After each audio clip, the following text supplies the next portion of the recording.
After his beloved is killed in a car accident, Manel has shut himself away from the world and leads a reclusive lifestyle.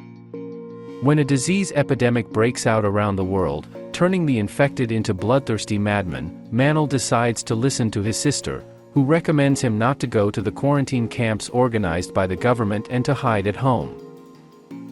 His neighborhood is deserted, communication with the outside world is lost, and his food supplies are melting by the day.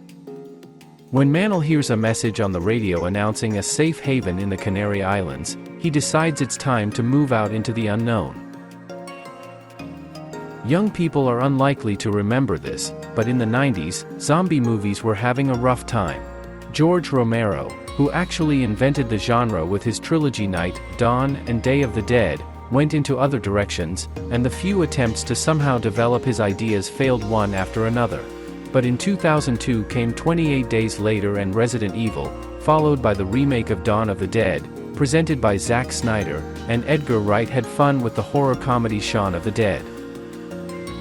In 2010, a new era of the genre began. The crushing debut of the Walking Dead series took place on television, which eventually spread over an impressive 11 seasons, acquired a bunch of spin-offs and finally turned zombies into a pop-cultural phenomenon.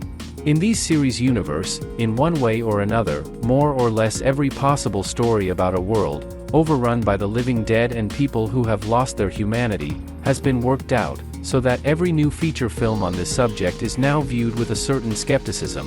What will it be able to add to what has already been said? Spanish movie Apocalypse Z has a well-deserved literary basis.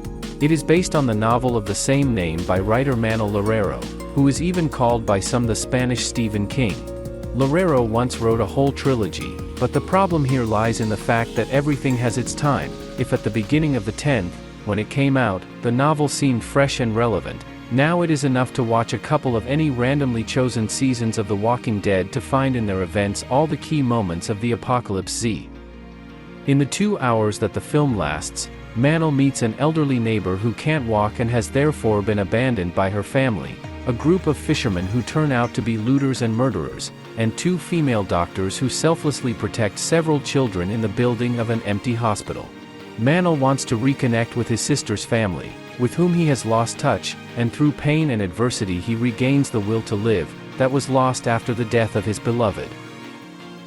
Sounds great, but it's all been done many times before, and it's as if director Torrens refuses to look for any new or at least atypical ways to tell the story. The 2-hour movie is not that tiresome, but, let's just say, not impressive in any way, despite the quality production and decent acting. Moreover, it seems to be a 2-hour pilot for another spin-off of The Walking Dead, which, of course, has every chance to continue. After all, the original novel has 2 more sequels, but is unlikely to surprise with anything.